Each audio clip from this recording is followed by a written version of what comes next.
Bavay says the campus is on heightened alert. The police department has asked university employees in particular to be alert for something that looks suspicious to them, whatever that might be. The American Red Cross Southern Arizona chapter is asking people who wish to donate blood to wait a day or two. Red Cross spokeswoman Kay Donahoe says all blood drives have been canceled today, but its blood collection centers are open at Foothills Mall and at its headquarters on Broadway. Donahoe says waiting rooms are filled to capacity. We're cautioning people today there are right now more than 4 to 5 hour waits to donate blood, and certainly based on the scope of this tragedy, there will be blood needs in the coming days and most likely in the coming weeks. And we will keep folks apprised as far as donor location and hours. Donahoe says more than 50,000 pints of blood are on their way to help people injured in today's terrorist attacks. The Red Cross will be helping people locate family members, but there is a 48-hour moratorium on inquiries on people missing in New York and Washington, D.C. The agency is also accepting donations for disaster relief in the affected areas. Tucson weather forecast calls for partly cloudy skies today. Isolated afternoon mountain thunderstorms with a high today near 100. Tonight, isolated evening thunderstorms, otherwise becoming mostly clear with a low of 72. Partly cloudy tomorrow, a slight chance of afternoon thunderstorms with a high tomorrow of 98. The current temperature in Tucson at this hour is 95 degrees. I'm Bobby Clark, KUAT, KUAZ News.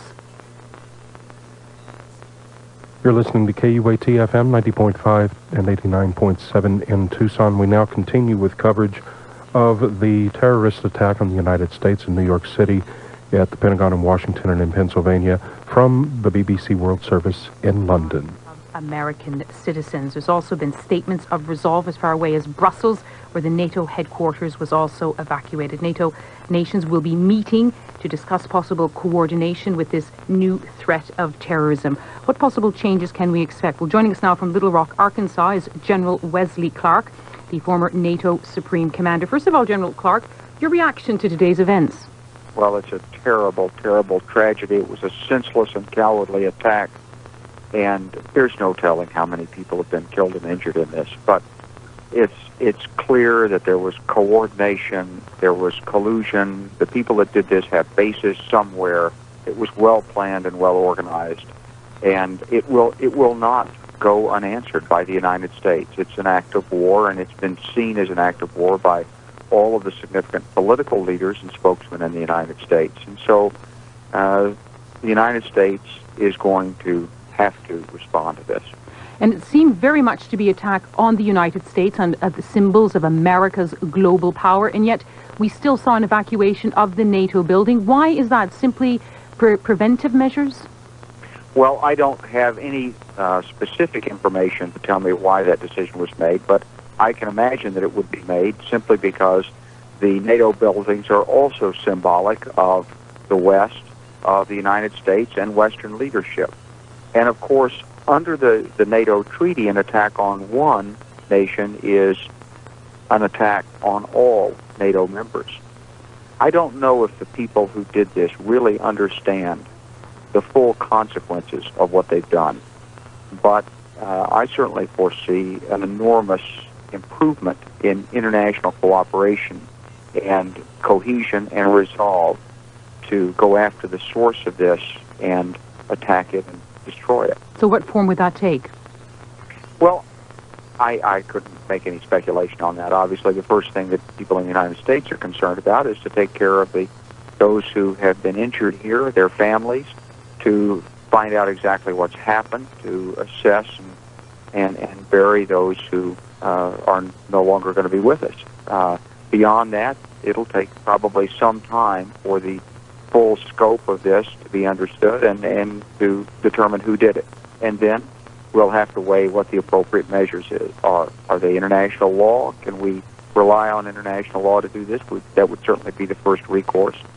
But if we can't, then obviously other measures will be taken. And how important would this be for NATO? It seems to be concentrating their minds, but would it become a priority for them to arrange some kind of new international cooperation to fight against these global networks? Well, it is in the NATO new strategic concept. It was in the discussions that led up to the NATO summit in 1999, and I would certainly hope that the United States would rely and could rely on its NATO allies, not only to share in the pain of this, but to assist in providing the information and tracking down the source. So it's partly solidarity with the United States at this very, very difficult hour. But could it take the form of, sharing in intelligence, a coordinated action against states that seem to be backing any of these terrorist groups? Well, I think it will certainly take the form of greater intelligence sharing. There's already a great deal of intelligence sharing, but perhaps more. Obviously not enough. Well, in the intelligence business, of course, you never know what you don't know. But I'm confident that if our allies had any inkling that something like this was about to happen, we would certainly have known it. Obviously, we didn't. So I'm sure that we'll do more in that regard, but I think we'll have to go beyond the current information gathering methods. There was clearly something here we didn't anticipate.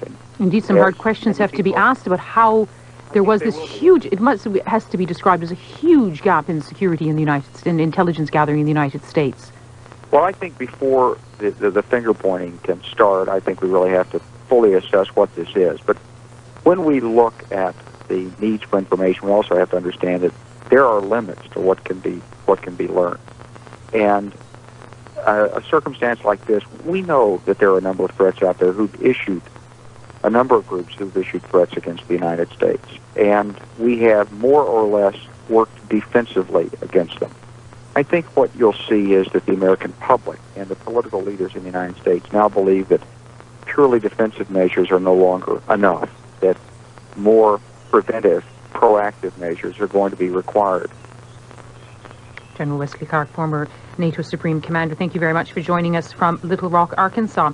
Well, let's get another reaction from a defense